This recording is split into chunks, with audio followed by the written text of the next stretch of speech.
Maunlad na Pilipino. Pagtalakay sa iba't ibang pamamaraan sa kaunlaran ng kabuhayan. Maunlad na Pilipino sa 702 DZAS Radyo TV. Agapay ng Sambayanan. Ako po si Janeline Arcelias Intoy, the Chairperson of Pistalis Agriculture Cooperative of Hampang, Argao, Cebu.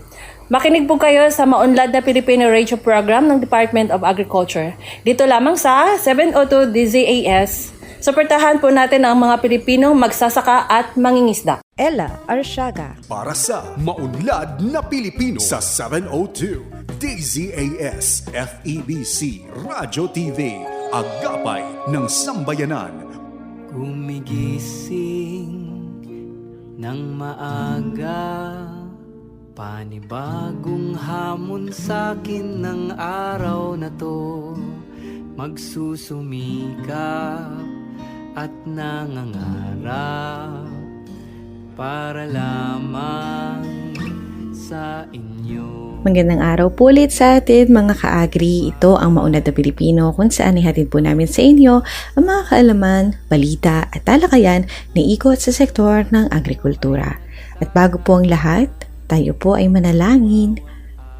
Panginoon, lumalapit po kami sa inyo upang hilingin ang inyong gabay sa gitna ng mga hindi pagkakaunawaan. Puspusin po ninyo ang aming mga puso ng pagpapakumbaba, pag-unawa at kahandaang makinig sa bawat isa. Alisin po ninyo ang galit, sama ng loob at pagmamataas na nagiging hadlang sa kapayapaan. Nawa ay manaig ang pagmamahalan, paggalang at pagkakaisa sa aming mga salita at kilos. Gayon din po ay gabayan ninyo kami na maging daan ng kapatawaran at pagkakasundo.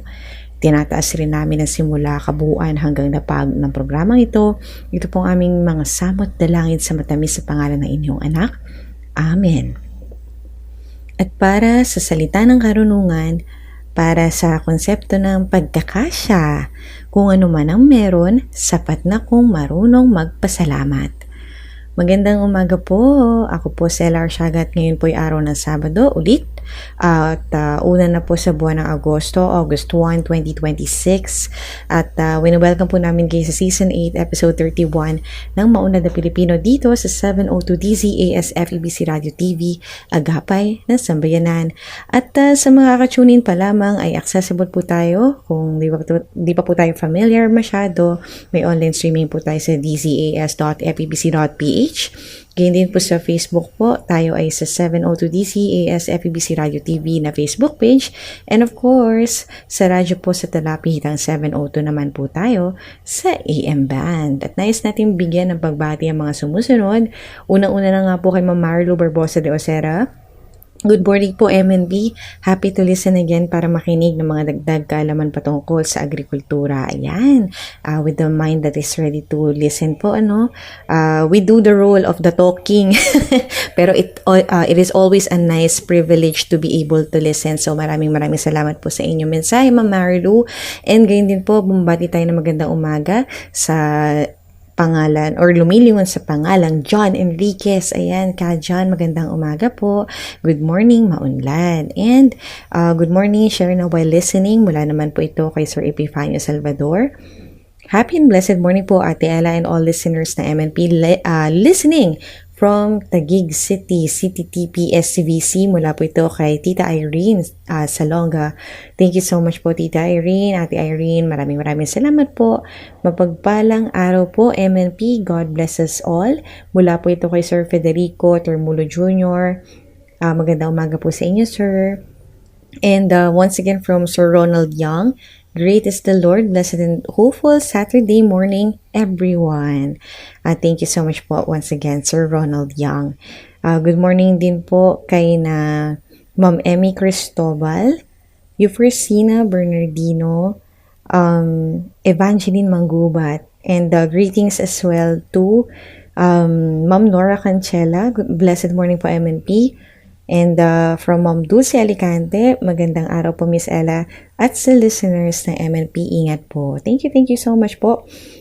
Sa araw na ito ay makakasama po natin upang kilalanin ang tinatawag na FERT map. Ayan, baka bago po ito sa inyong pandinig.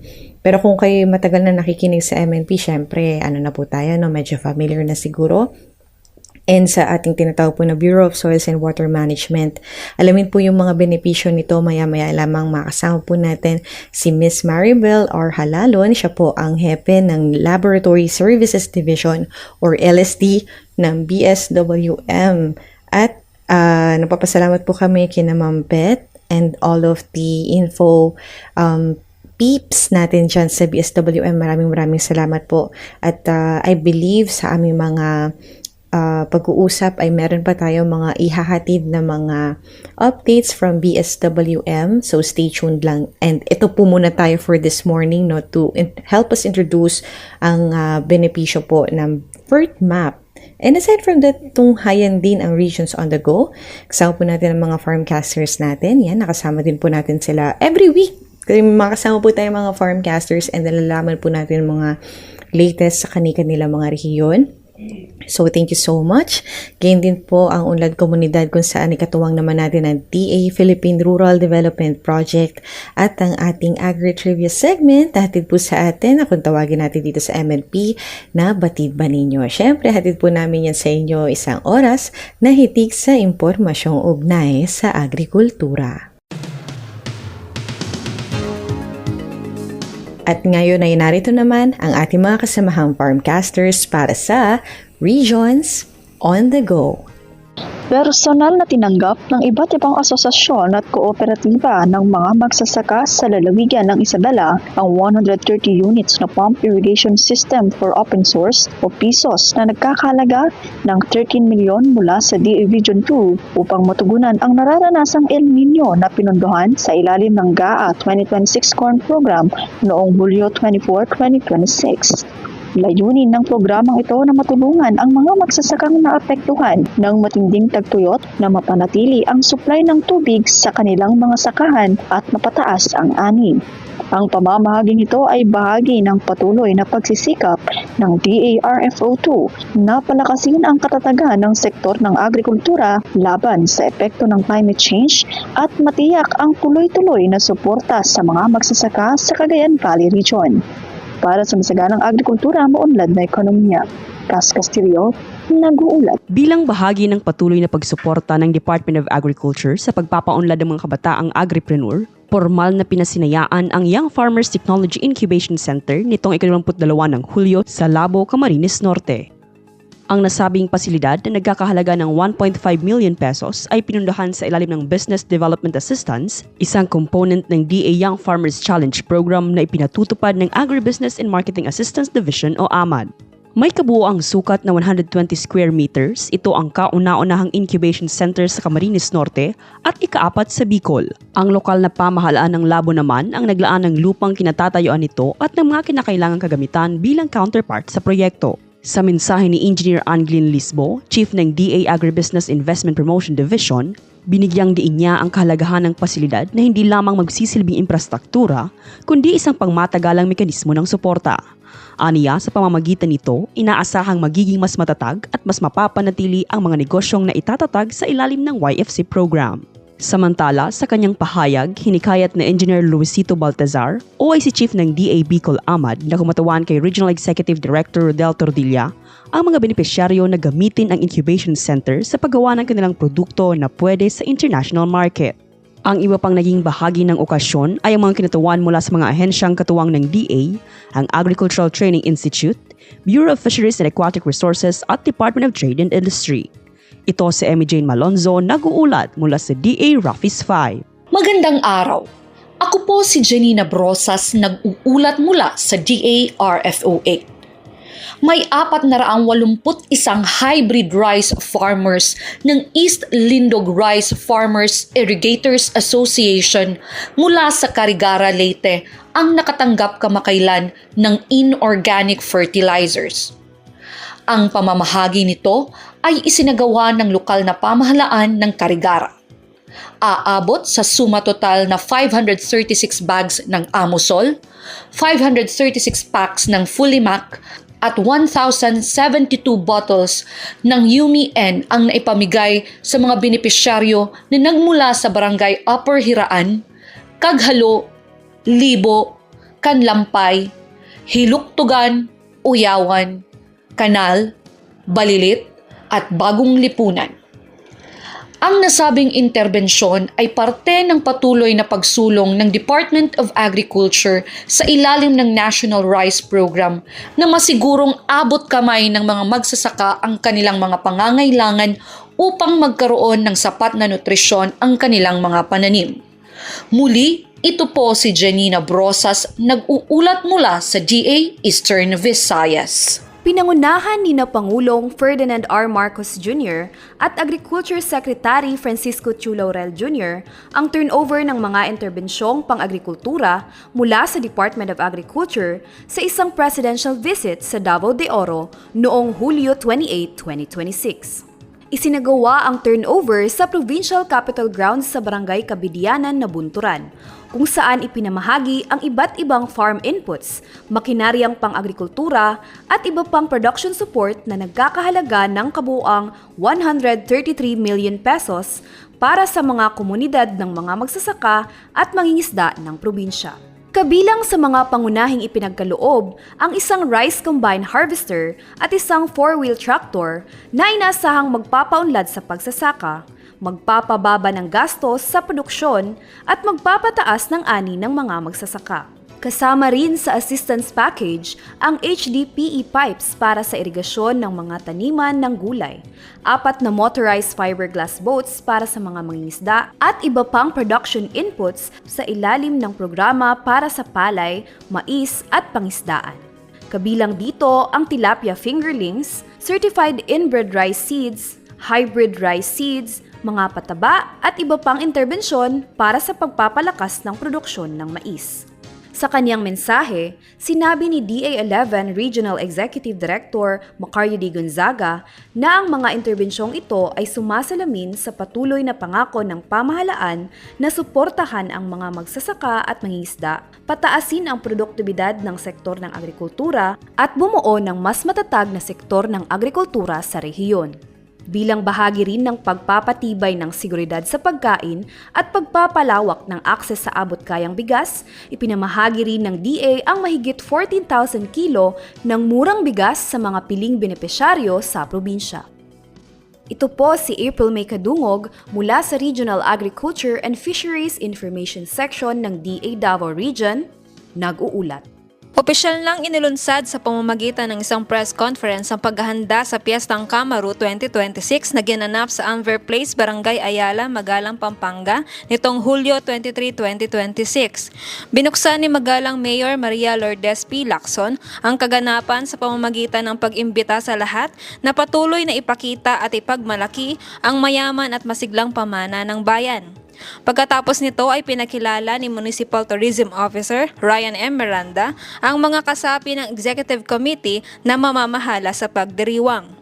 Isa sa mga dumalo bilang tagapagsalita si Dr. Arthur D. Deirit, ang Regional Technical Director for Operations and Extension at AMAD ng Kagawaran ng Pagsasaka para sa Gitnang Luzon.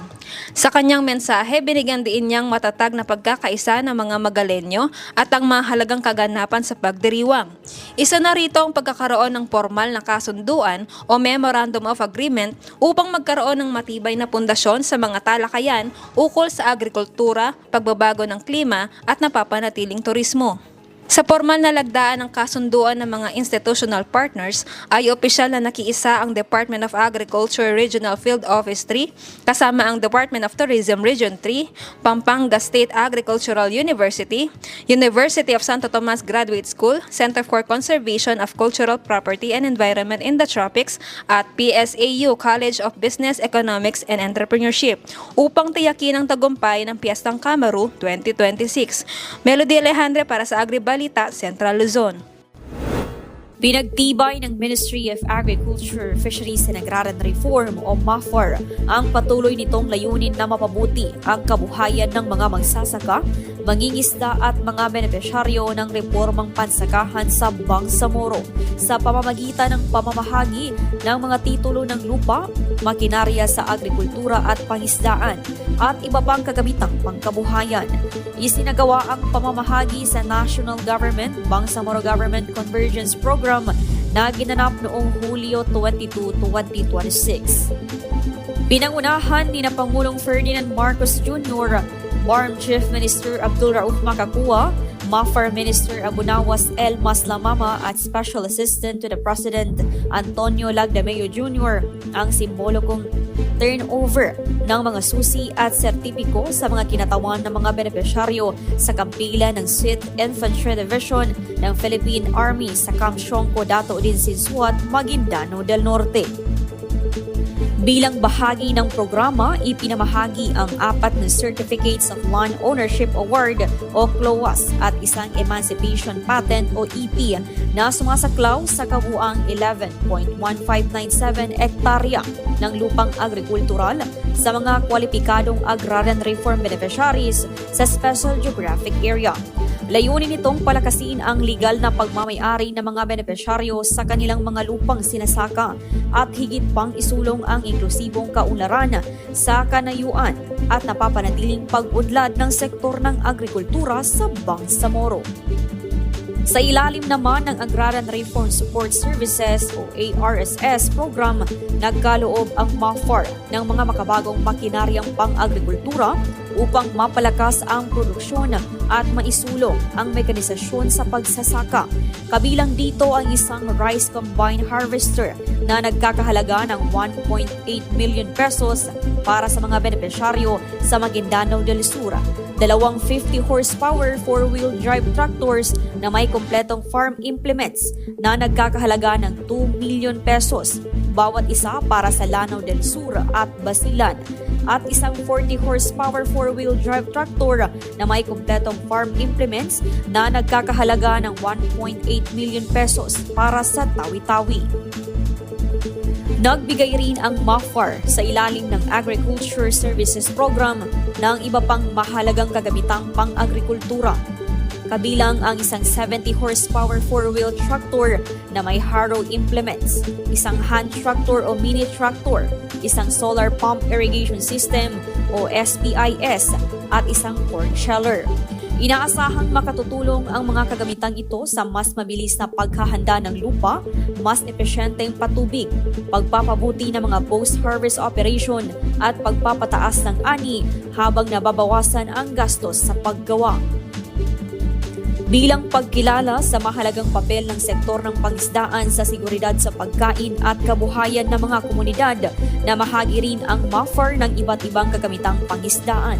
Kabilang dito ang 10 fish vending sets at 10 fish drying processing sets para sa mga benepisyaryo mula sa Cotabato City at sa Special Geographic Area upang mapabuti ang paghawak, pagproseso at pagbebenta ng mga produktong isda.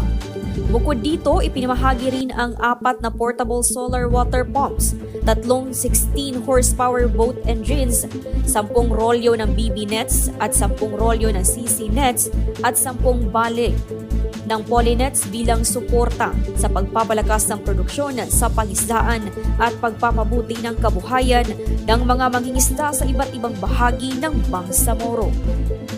Ayon kay Chief Minister Abdul Rauf Makakua, ang mga ipinagkaloob na titulo ng lupa, makinarya, kagamitan sa agrikultura at pangisdaan at iba pang tulong pangkabuhayan ay hindi lamang mga proyekto ng pamahalaan, kundi mga pangmatagalang pamumuhunan upang mapatatag ang mga komunidad, mapataas ang produksyon at maiangat ang antas ng pamumuhay ng mga pamilyang Bangsamoro. Binigyan din niya ang mga programang ito ay nagsisilbing puhunan sa dignidad at kinabukasan ng bawat pamilyang Bangsamoro. Sa pamamagitan ng mga interbensyong ito, patuloy na isinusulong ng MAFAR ang modernisasyon ng agrikultura, pagpapaunlad ng sektor ng pangisdaan at pagpapatibay ng reformang pansakahan upang magkaroon ng mas mataas na kita, mas matatag na kabuhayan at mas ligtas na supply ng pagkain para sa buong Bangsamoro Region. Mafaraming ani at kita, serbisyong Bangsamoro. Naima Pido, nag-uulat. Maunlad na Pilipino sa 702 DZAS Radyo TV, agapay ng sambayanan. Ay ma'am, so first of all, we would like to greet po kayo na happy 75th Tama ba? 75th na po na anniversary sa ating Bureau of Soils and Water Management. By the way, para po sa ating mga tagapakinig, atin nga pong makasama ngayon ng Chief or Hepe po ng Laboratory Services Division ng BSWM, si Ma'am Maribel or Halhalon. Ma'am Mabel, ayun po, thank you once again sa magandang araw po din sa inyo at maraming salamat sa pagpapaunlak sa ating panayam ngayong araw na ito upang pag-usapan ang tungkol sa ating kalulunsad lamang na FERT map. So ano po ba yung FERT map para po dun sa mga, kasi previously, for context lang po ng ating mga naging listeners din dito sa ating program, we featured po yung FERT Right, which is a digital-based app din po from the BSWM, and now we bring si FERT map. Ano naman po ito? Okay, so magandang hapon po, magandang araw sa ating mga tagapakinig. So, ang BSWM FERT Map po is an online platform that provides access to soil analysis data collected from all regions of the country. So ito po ay nanggagaling sa lahat ng ating mga regional soils laboratory, mobile soil laboratory, and also dito po sa aming BSWM soil laboratory. Ito po ay para bigyan ng access ang ating mga farmers, ang ating mga researchers, and ang ating different stakeholders to view soil information specific to their farm locations and generate fertilizer recommendation based on the crops na gusto po nila. So, ito pong ating BSWM FERT map ay magbibigay ng site-specific recommendation based po doon sa ating pong 4R principle na right amount, right kind, right timing, and right locations. Ayan. So, atin nga pong alam din naman sa mga iba pang ahensya sa ilalim ng Department of Agriculture, marami din tayo mga ganitong kaugnay. Pero ano po kaya yung pinagkaiba niya sa mga katulad nung doon sa ating PhilRice, sa ating AMIA, yung mga Farmer's Guide Map? Ano po yung something different pagdating naman kay FERT Map? So actually po yung FERT map po natin is nakapokus po siya sa soil test data. So nakapokus po siya kung sa pagbibigay ng fertilizer recommendation doon po sa mga specific crop. So actually po ito pong ating FERT map, ang coverage po nito ay almost all crops po ng tinatanim ng ating mga magsasaka. So nakapokus po siya sa pagbibigay ng nutrient recommendations. Ayun. At para po sa ating development part, kasi nabalita, ayon po sa aming impormasyon, mula din mismo sa LSD, ito ay ginawa or inumpisahan noong last year or 2025. So ito po ba, nasa ang stage na to? Final po or may mga phases pa po tayong inaantay to fully achieve po yung talagang desired natin na FERT map version? So actually po, yung ating pong platform ay kumbaga ay okay na. So makikita po natin na ito po ay na-launch na, and yung po lahat ng information natin is nandito na po yung gusto natin. However po, siyempre po ongoing po kasi or continuous ang improvement or yung updating ng data. Sinabi ko nga po sa inyo na ito po ang data ay nanggagaling sa lahat ng ating regional soils laboratory and mobile soils laboratory. Ibig pong sabihin, lahat po ng data or ng samples na pumapasok po sa kanila, ito po ay regularly i-update natin at i-upload po natin dito po sa FERT map. So darating po yung panahon na kumbaga yung buo pong Pilipinas, makikita po natin na kumpleto na siya. Meron po siyang soil data na magagamit po ng ating mga different soils ng stakeholders. Parang nakaka-excite naman po yan, ma'am, no? So, syempre, ang pangunahin po nating nais na makinabang dito ay ating mga magsasaka. So, paano po natin sa kanila, ma'am, ipinapakilala itong makabagong pamamaraan na ito ng pag-check? Kasi unang-unang nakikita natin dito, hindi na nila kailangan pumunta sa mismong lugar. Doon lang, right at their fingertips, andito yung data na pinaghirapan natin sa BSWM na buuin at ma-access nila sa maraming scope, depende sa pangangailangan. At saka siguro po, sino na lang din yung mga inaasahan pa nating makikinabang bukod po sa mga magsasaka? So sa ngayon po, para ma-promote ito pong ating FERT map, ang ginagawa po natin tulad nga po ngayon, meron po tayong interview, radio interview para po kumbaga maiparating po sa atin. Also po, nagkakaroon din po kami sa aming Facebook ng announcement. So para po mas marami tayong makakita. And also po, actually po, nakikipagtulungan din kami sa ATI. So actually po, nag-request kami na isama sa kanilang mga training program. And at the same time po, yung ating lahat ng Regional Soil Laboratory, tuwing magkakaroon po sila ng launching ng MSL is actually po pinapalabas nila ito at ini-inform po yung ating mga magsasaka. And at the same time po, actually po ang ating secretary is actually pinakuha po ito and alam ko po is ipinorward ito sa lahat ng mga regional director. So I believe po na sasama-sama natin at pagtutulungan, so mas malawak po ang maaabot nitong ating PERT map. So bukod po sa mga ating mga magsasaka na makikinabang dito, makikinabang din po dito yung ating mga researchers. So for example po, kailangan nila ng soil data sa isang lugar na pagkukondakan nila ng research, available na po siya sa ating PERT map. And at the same time po talaga, ito po ay para sa ating mga policy makers. So actually po dito yung mga interventions na kailangan ng mga farmers is madali po nilang makikita. For example, saan po ba mababa ang soil pH para sa liming program? Dito po, mabilis po nila itong ma-identify.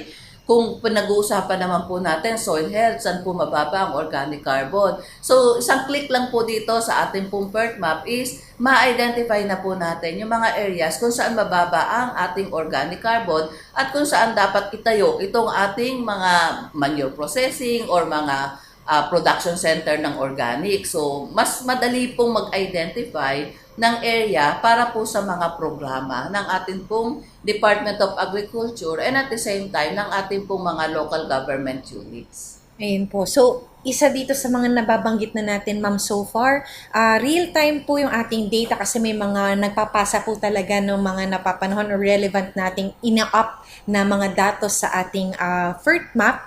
And dun po sa mga key features po, no, yung mga pangunahing feature ng PERT map, ano po yung mga pinaka-inaasahang magagamit po ng mga users nito?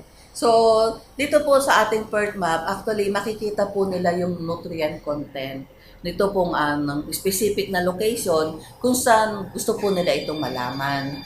And of course, siyempre po, dito po sa ating PERT map, yung mga specific na mga problems na gusto nilang makita is makikita po natin. Like for example, saan po mataas ang nitrogen at baka excessive na ang application ng fertilizer. So dito po makikita and saan din naman po yung lugar na kumbaga meron pong low application. So dito po mabilis po nating siyang masi-search. So through our PERT map, makikita po natin yung mga soil health data na makatutulong po sa decision making po ng ating mga users. Ayun. Curious question lang po, Mama Bel.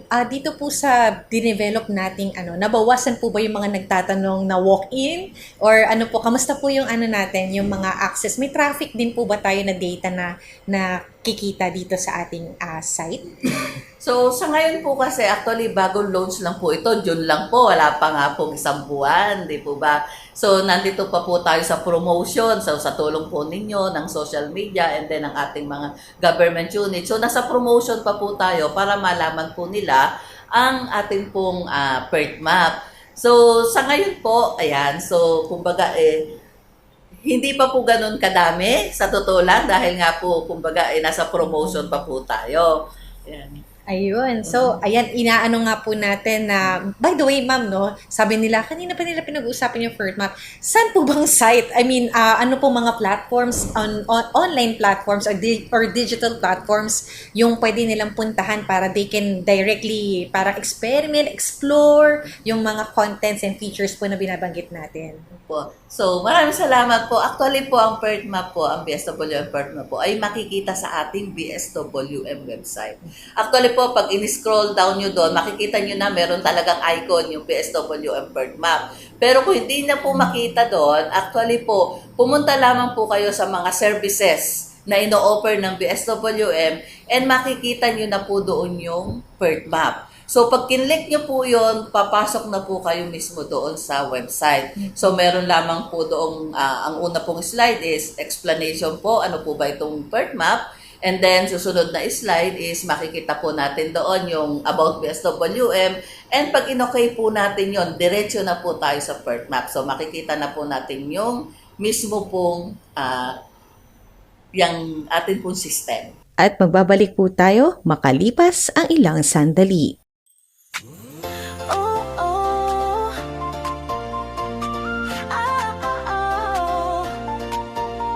Hindi madali ang landas ng organiko, pero sa dulo nito tagumpay ang nakatago. Buhay ng magsasaka, konsumer ay pinapahalagahan. Para sa kinabukasan, huwag tayong ihinto sa OA. May rason ang bawat hirap, may halaga sa puso. Kita umapaw pa, kaya't huwag nang magkatubili. Halina sumama, tayo ay mag-ani. Ang gusto ko ay sobrang okay dito sa kaya halika na halina at kumita sa organikong agrikultura.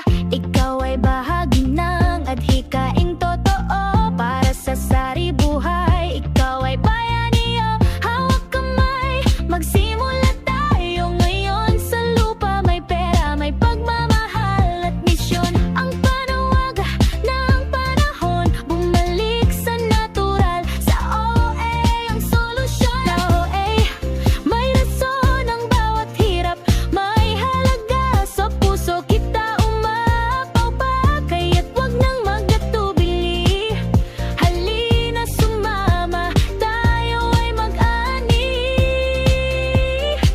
Ang gusto ko ay sobrang okay dito sa kaya halika na halina at kumita sa organikong agrikultura. Para sa bata, para sa lolo at lola, sa mundong protektado tayo ang simula. Ikaw ay kasama rito sa organikong agrikultura. May tunay na kasaganahan.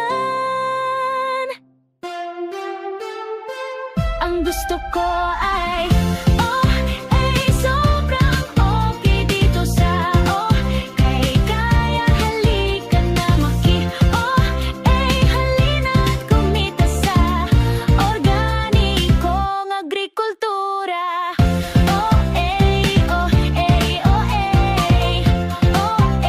Organikong agrikultura. Kinabukas ay sigurado ka. Okay sa katuwang ng OA, ang NOAP.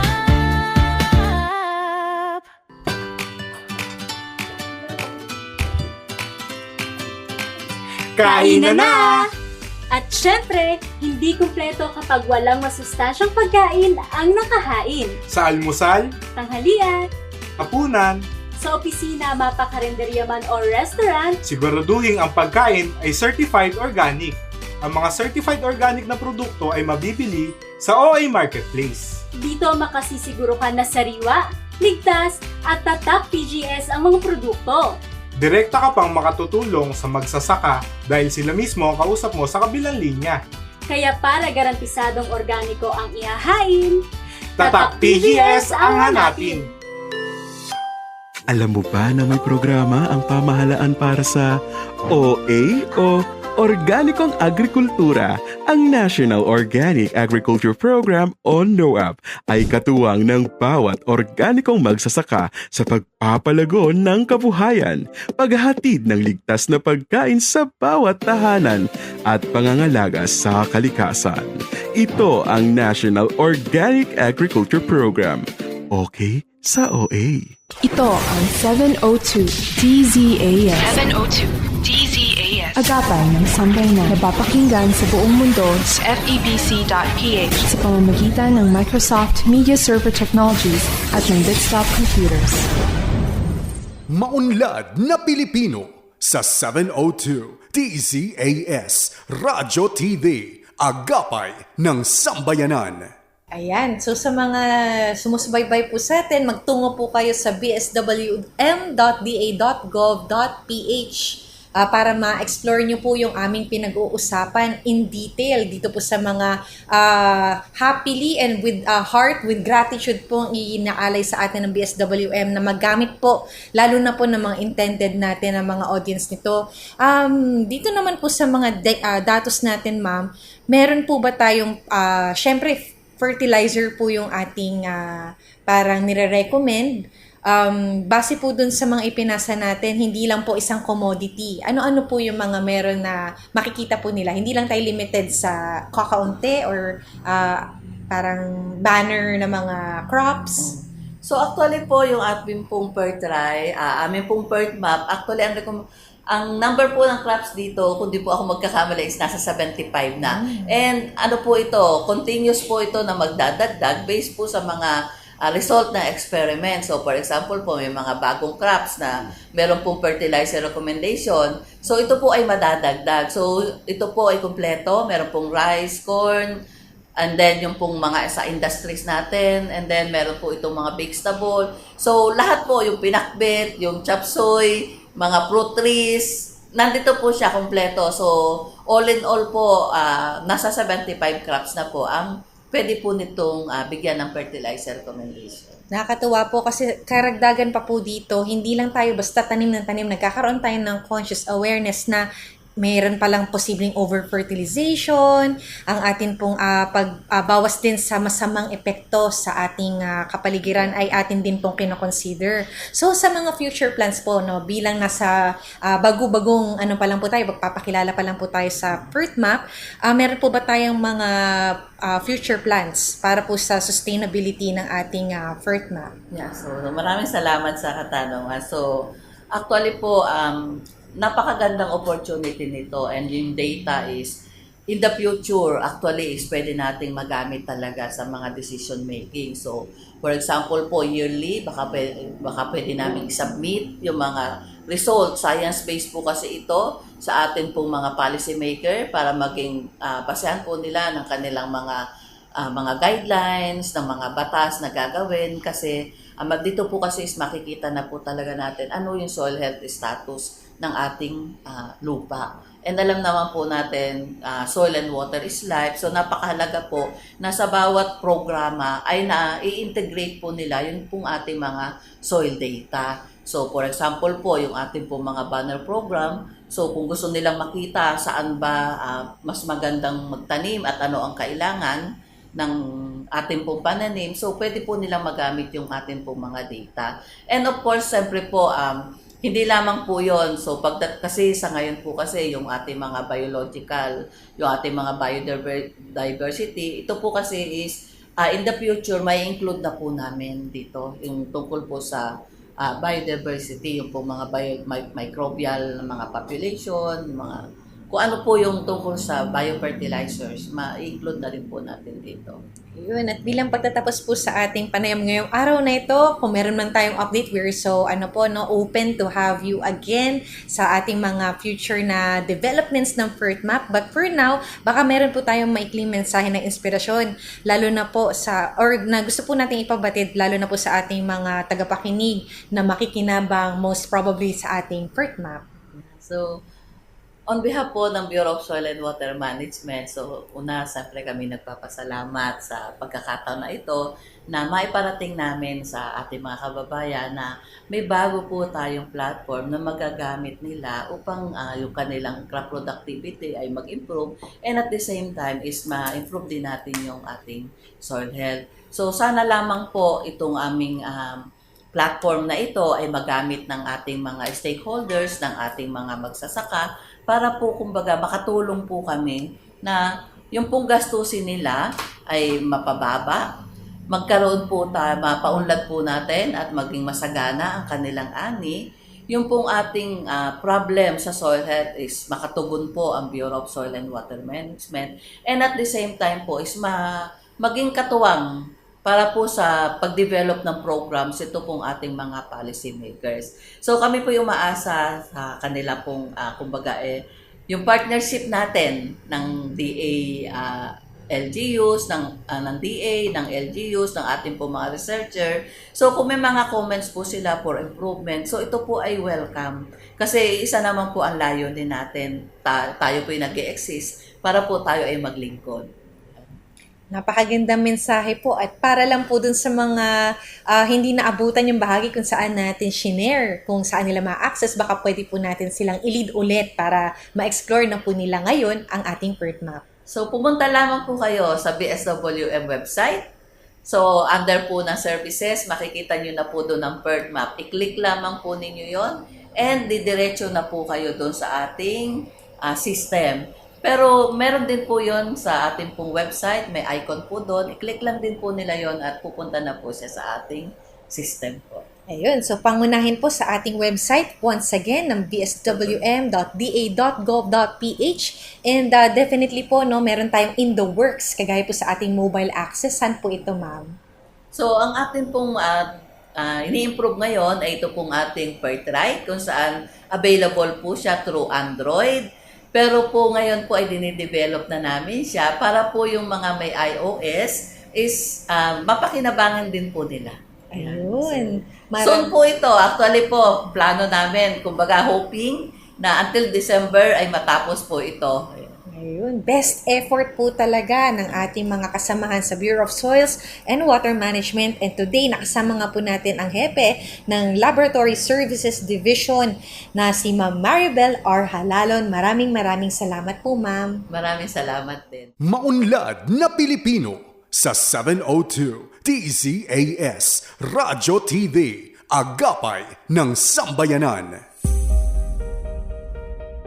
At narito ang Unlad Komunidad, katuwang ang Philippine Rural Development Project at sa araw na ito, makasama po natin si Ms. Bexme P. Humawas, writer ng RPCOA.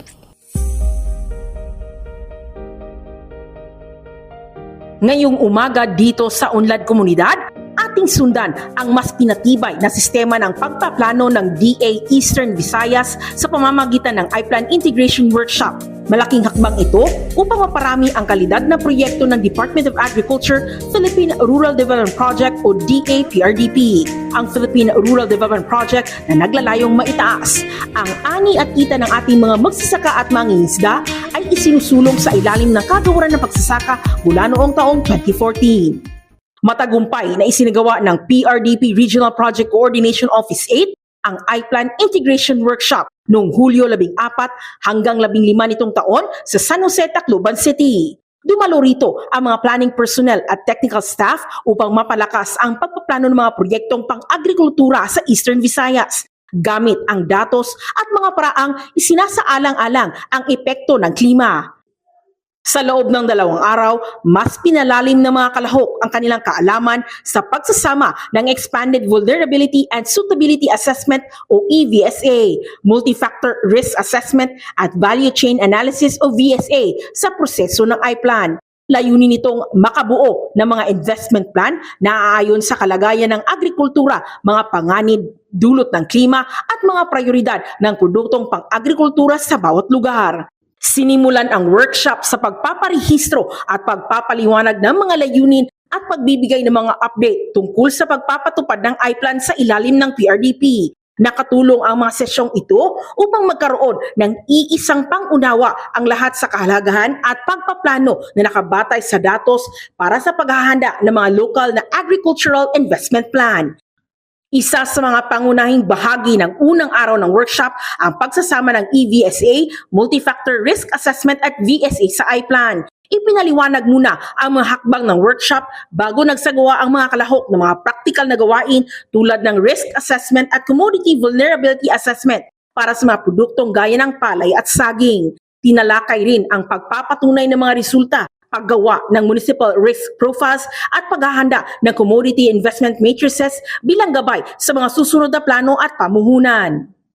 Lalo pang pinagtibay ang kaalaman ng mga kalahok sa climate-informed planning sa pamamagitan ng pagbuo ng commodity investment matrices upang matiyak na ang mga ininungkahing proyekto ay angkop sa mga pamantayan ng sustainability at environmental safeguards. Sa ikalawang araw, tinalakay ang value chain at rapid market appraisal o RMA bilang bahagi ng iPlan. Sama-samang naghanda ang mga kalahok ng mga ulat sa RMA at bumuo ng mga sumusunod na hakbang at action plans upang maisagawa ang kanilang mga natutuhan sa kani-kanilang mga gawain sa pagpaplano. Nagkaroon din ng open forum kung saan naipaliwanag ang mga technical na katanungan at nakapagbahagi ng karanasan at kaalaman ang mga kalahok. Sinundan ito ng post-test at evaluation upang masukat ang kanilang natutunan at makuha ang mga mungkahi para sa mga susunod na capacity building activities. Natapos ang workshop sa pagbubuod ng mahalagang aral at mga susunod na hakbang na binibigyang diin ang patuloy na pagsasama ng climate resilience, risk assessment at value chain analysis sa proseso ng pagpaplano. Sa pamamagitan ng mga ganitong pagsasanay, patuloy na pinalalakas ng PRDP ang kakayahan ng mga local planner at technical personnel sa pagbuo ng mga planong pang-agrikultura na mas matatag, nakabatay sa datos at handa para sa pamumuhunan. Sa pagpapabuti ng sistema ng pagpaplano sa lokal na antas, sinusuportahan ng PRDP ang layunin nitong mapaunlad ang agrikultura at mapabuti ang kabuhayan ng mga magsasaka at mangingisda sa buong Eastern Visayas. Para sa iba pang mga proyekto ng DA-PRDP, patuloy na makinig dito sa Unlad Komunidad, ang programa sa radyo ng Department of Agriculture, Filipino Rural Development Project, Enabling Communities, Expanding Opportunities. Thank you so much po, Ma'am Bex May ng RPCO8. Abangan pa ang mga inihandang bahagi ng DA-PRDP dito sa Unlad Komunidad sa Maunlad na Pilipino, 702 DZAS. Ella Arsiaga. Para sa Maunlad na Pilipino sa 702 DZAS FEBC Radyo TV, Agapay ng Sambayanan. Once again, hatid po sa atin ni Binibining Ira Cruz ang ating Agri-Trivia segment. Good morning mga ka-agri! Batid ba ninyo na sa katatapos lamang na 2026 State of the Nation Address o SONA, muling iginiit ni Pangulong Ferdinand Bongbong Marcos Jr. na nananatiling pangunahing prioridad ng pamahalaan ang sektor ng agrikultura? Ayon kay Agriculture Secretary Francisco P. Laurel Jr., layunin ng administrasyon na hindi lamang matiyak ang sapat at abot-kayang pagkain, kundi mapataas din ang kita at kabuhayan ng milyon-milyong magsasaka at mangingisdang Pilipino. Narito ang ilang mahalagang datos na nabanggit sa SONA. Mahigit 12 milyong Pilipino na ang nakinabang sa programang Benting Bigas Meron Na. Higit 26,000 metrikong tonelada ng bigas ang naipamahagi sa 2.5 milyong pamilya. Lumawak na sa mahigit 800 ang kadiwa ng Pangulo outlets sa buong bansa. Halos 2 milyong magsasaka at mangingisda ang nakatanggap ng fuel assistance sa ilalim ng Presidential Assistance to Farmers, Fisherfolk and Families. At sa huli, naipamahagi na rin ang 145 rice processing systems, 3 malalaking cold storage facilities at halos 40,000 makinaryang pansakahan upang mapataas ang produksyon. Isang maikling trivia, ang 2026 SONA ng Pangulong Marcos Jr. ang kanyang ika-5 State of the Nation Address mula nang maupo siya bilang Pangulo noong Hunyo 30, 2022. Sa talumpating ito, muling binigyan diin ang pagpapalakas ng agrikultura bilang susi sa food security, abot-kayang pagkain at mas mataas na kita ng mga magsasaka at mangingisda. At iyan ang ating Agri-Trivia segment, ang Batid Ba Ninyo? Magandang umaga, ito po si Ira Cruz. Maunlad na Pilipino sa 702 DZAS Radyo TV, Agapay ng Sambayanan. Gumigising ng maaga, panibagong hamon sa'kin ng araw na to. magsusumikap. Ayan, at muli, maraming salamat po sa oportunidad na kayo aming mapaglingkuran sa pamamagitan ng MNP.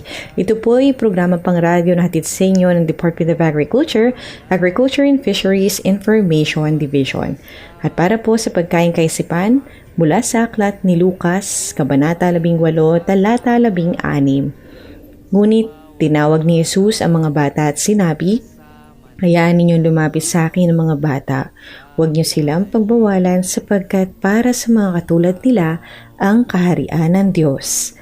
Mula po sa DA or Department of Agriculture, niyo pong napakinggan ang edisyong ito ng Maunlad na Pilipino dito sa 702 DZAS FEBC Radio TV, Agapay ng Sambayanan, na may himpilan sa Ortigas Center, Pasig City at kasapi po sa KBP o ang kapisanan ng mga broadcaster ng Pilipinas. Nagpapasalamat po kami ulit sa aming DZAS family na katuwang sa pagbubuo ng episode na ito at sa inyo po mga tagapakinig, hangad po namin na makasama ulit kayo next Saturday. Samahan niyo po kami ulit sa ganap na ika-alas 5 hanggang alas 6 ng umaga. At syempre, kabilang ang lahat ng aming katuwang sa programang ito at mga rapis po natin, no? Yung aming sa DE Central Office, ang ating AFID. Maraming salamat po. Ito ang Maunlad na Pilipino. Hanggang sa muli, magtanim ng pangarap at mag-ani ng tagumpay para sa masaganang bagong Pilipinas. Ako po si Lar Siaga at enjoy the rest of the weekend! Pag-ani nito, kahit may utang pa na babayaran, masaya pa rin ako. Maunlad na Pilipino sa 702 DZAS Radyo TV, Agapay ng Sambayanan.